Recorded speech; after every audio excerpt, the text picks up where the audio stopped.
are Smart City Navigators, a podcast about innovation, sustainability, and new technologies on the market.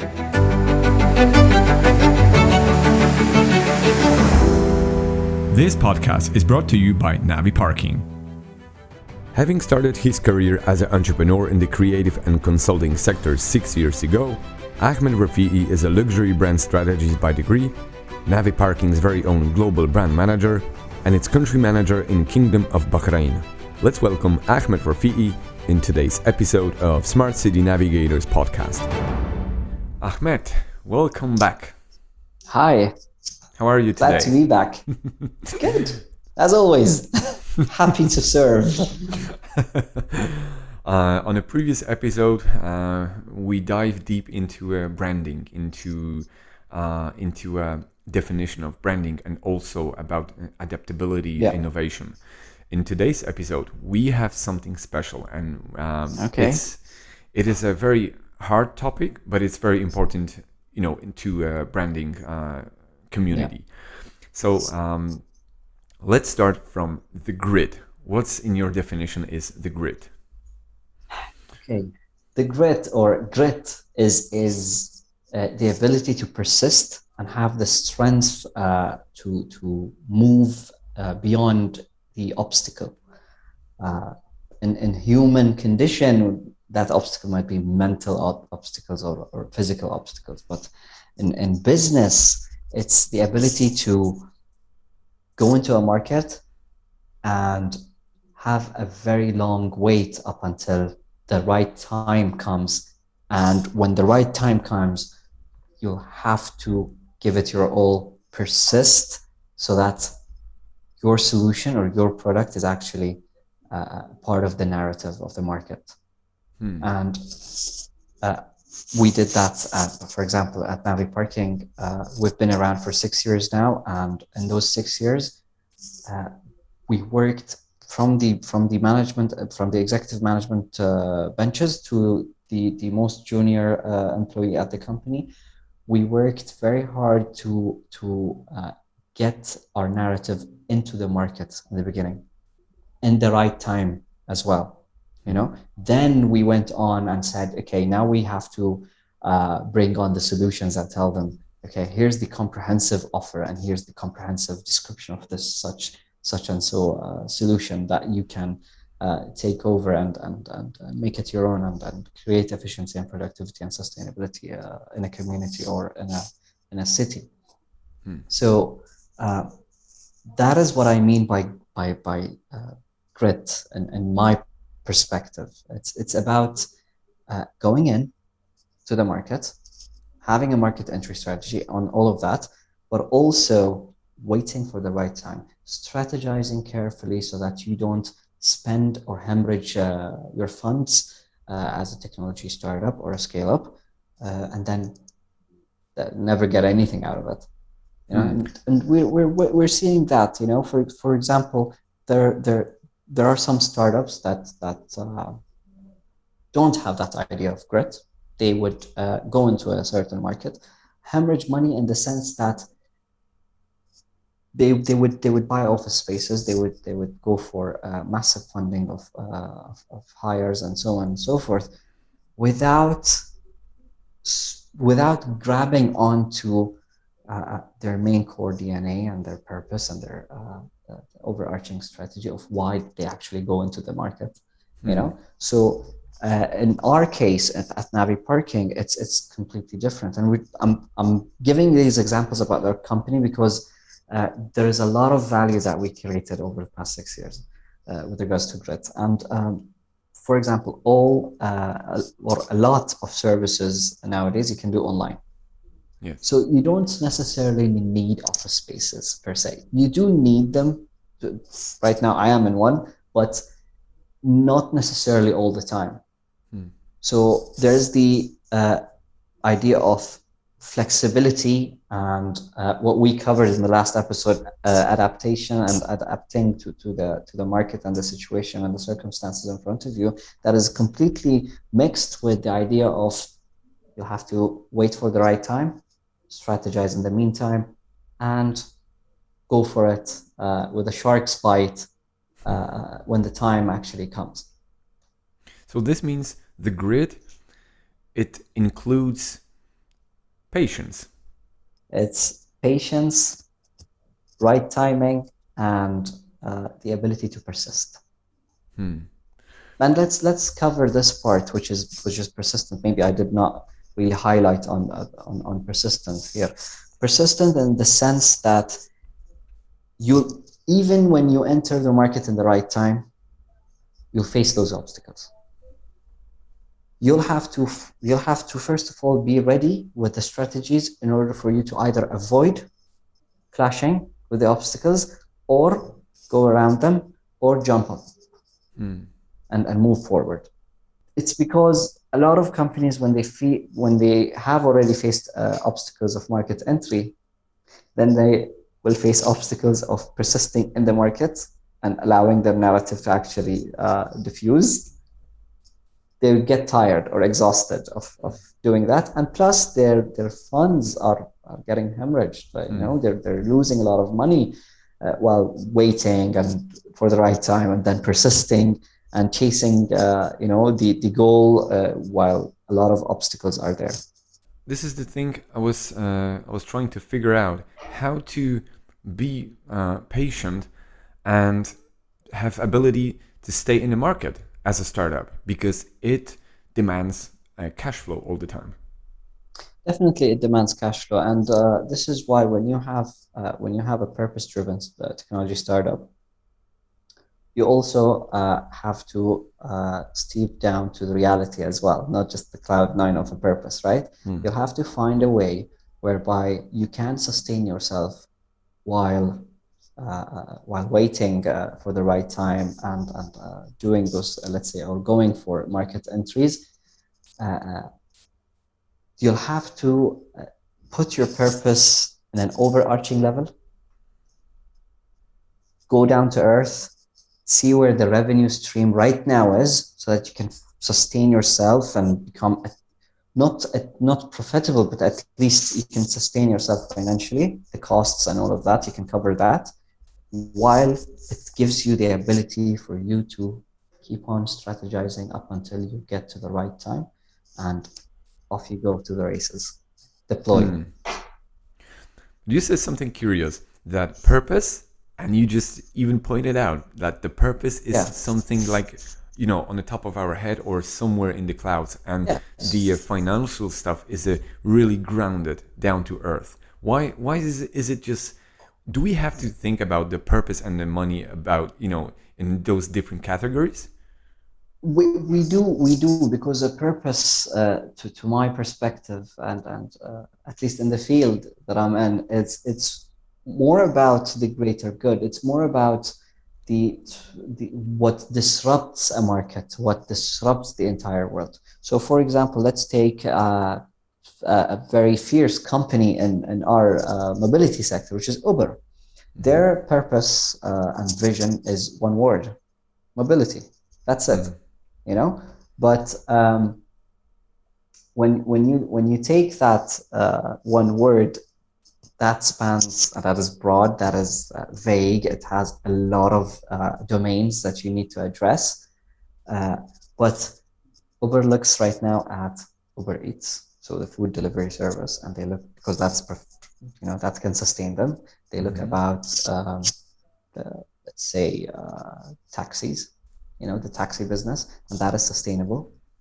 So they go for a broad purpose that is up there, dominating the world of the mobility, but then they tackle down what works for them to sustain them, so that they could work in the meantime on that overarching purpose. For example, let's take Tesla. Tesla is in the mobility sector somehow. People are saying it's going down, or it's based on Elon Musk's mythology and all of that. But we don't really exactly know that, or have the full picture of what Tesla is all about. Right now, they signed with budget for 200,000, 100,000 or 200,000 fleet of cars. And the Tesla shares skyrocketed because of that. 2 years ago, I heard a lot of people in the orbit saying that, yeah, it's not going to work out. It's just Elon Musk's. That's not how it is. There's one story and there's another story. So Tesla is just the example, also Uber and other companies. And at the end of the day, there are people out there. There are living human beings who work up there, and they also have a vision. And it is important to show those people and to show the example to the real world. Yeah, I absolutely agree with that. I mean, if we take Tesla as an example, most of their employees embody the vision. The vision is their own individual vision of what they do. At Naviparking is the exact same. We want to do this for ourselves. We want these solutions for ourselves, and I want to go to this historical event when Steve Jobs said that, or I'm paraphrasing right now, but he said that when we focus on ourselves and we focus on creating products that we love to use, so the market loves to use. And that is exactly what's happening. Maybe intentionally, maybe unintentionally, but that is exactly what's happening with companies like Tesla and scale-ups like Naviparking. And the other example is, for instance, myself, I do that for Naviparking for my wife, because my wife, she afraid to park in the city center. And go. she wanted, yes, it's very, crowded and well packed parking area. And she always say, I don't want to go to a city center and to park up there. There's no place. That's one thing. And the other thing is, she's afraid. There's a traffic jam all the time, people screaming. She says, you go up there, you park. And Naviparking, it gives a real life experience and solution for that problem. Yeah, exactly. When we face these problems with infrastructure every day, the reason for that is we're still stuck in that industrial or post-industrial era.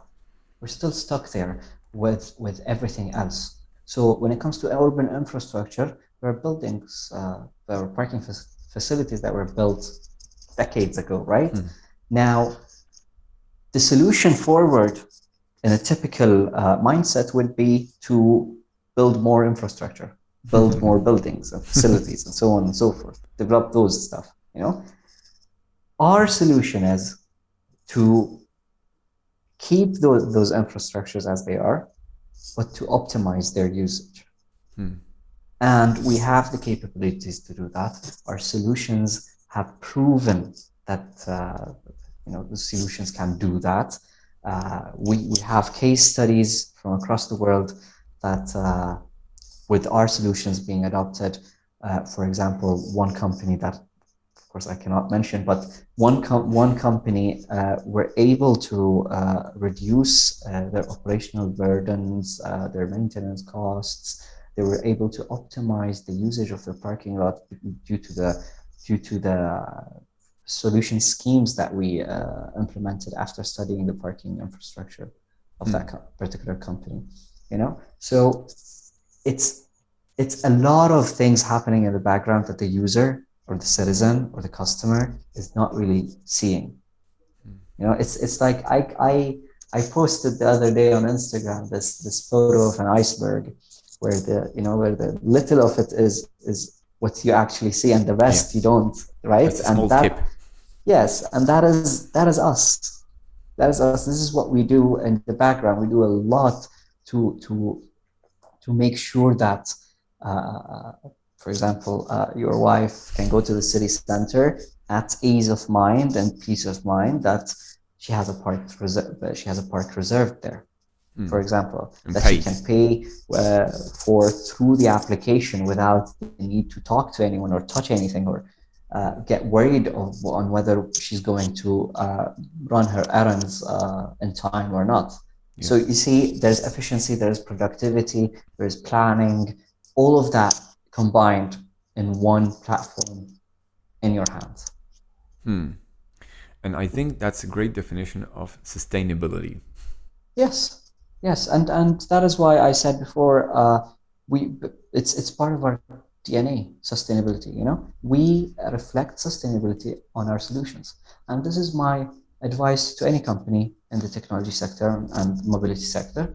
If you would like to adopt that value of sustainability, do it through actions. Do not do it through CSR. Do not do it for PR stunts, because that doesn't work. What works is if your solution really truly fixes the problem. And the sustainability which you addressed, it's also connected with the smart city, like entire idea of a smart city. Yes. And also, what's your definition of a smart city?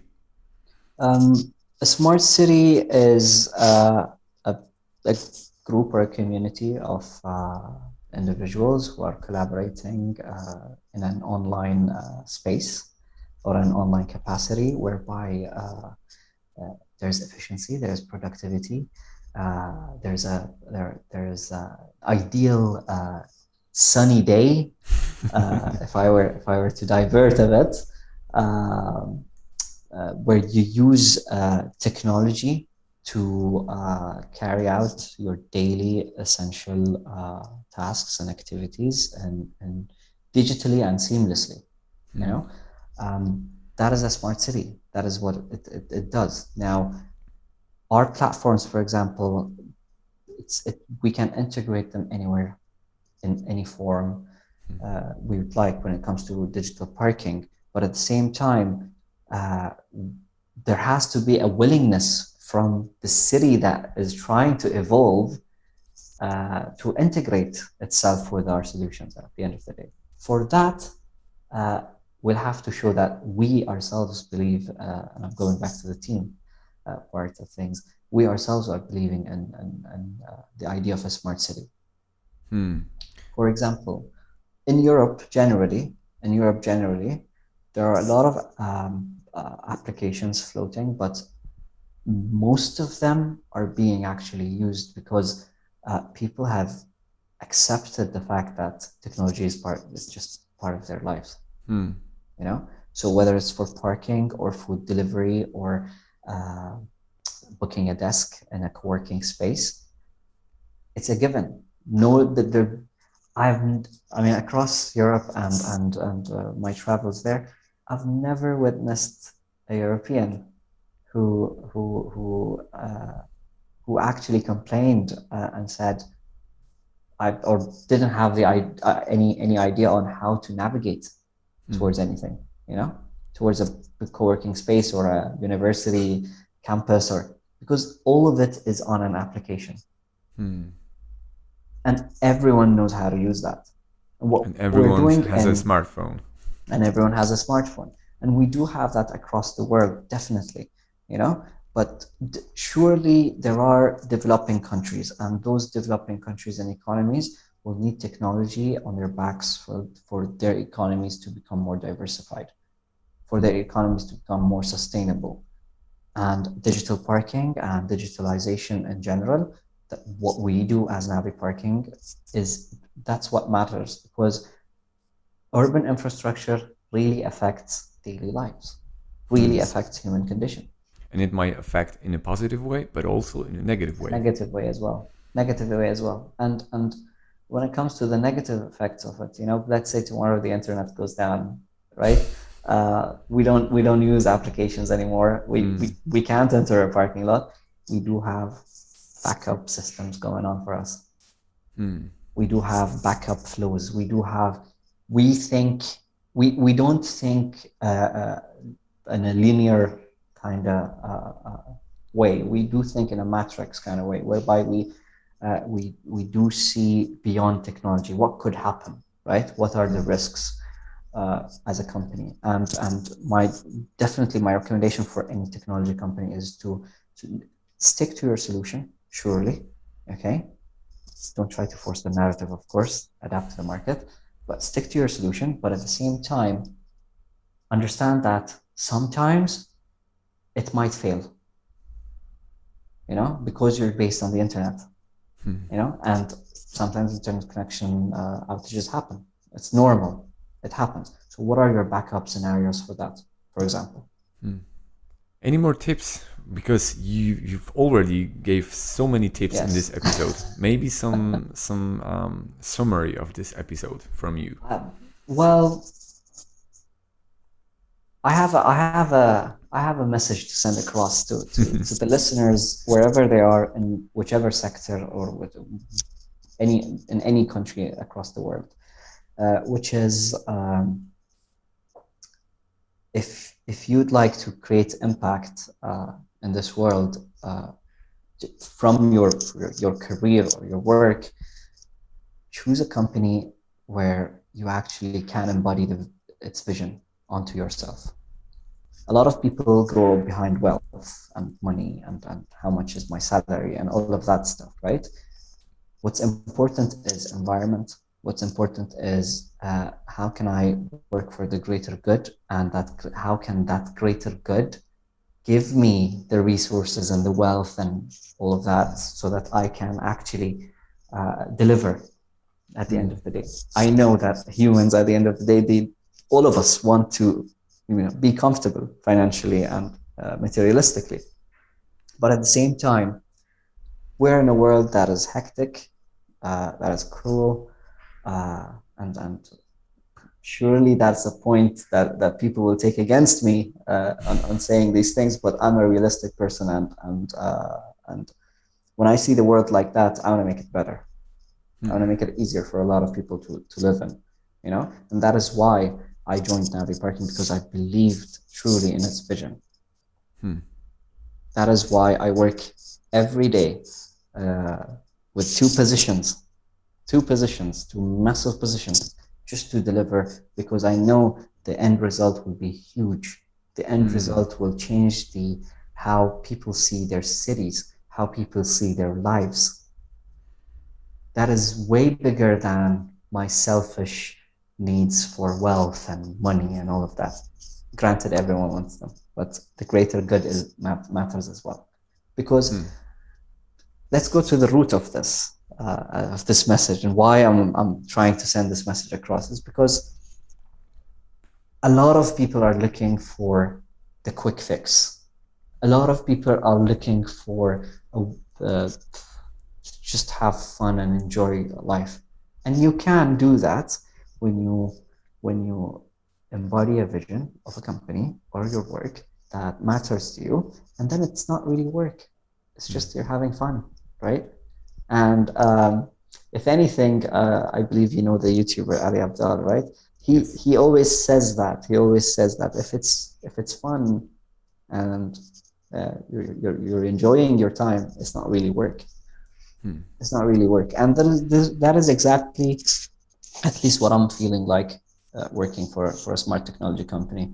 And there's immense support for that. And that is the message I'd like to send across on a personal level this time, since we gave a lot of tips about business. Nice. All right. So awesome. Ahmed, thank you very much, and probably maybe see you, in person here in Warsaw, or maybe next time in the next episode of Smart City Navigators podcast. Thank you very much for giving me this opportunity again for the second time. It's an absolute pleasure. This is possibly a dream come true for the company Naviparking, for the teams that are working on making this happen, and to the teams at Naviparking, I say, as our chief executive officer always says, let's make it happen. All right.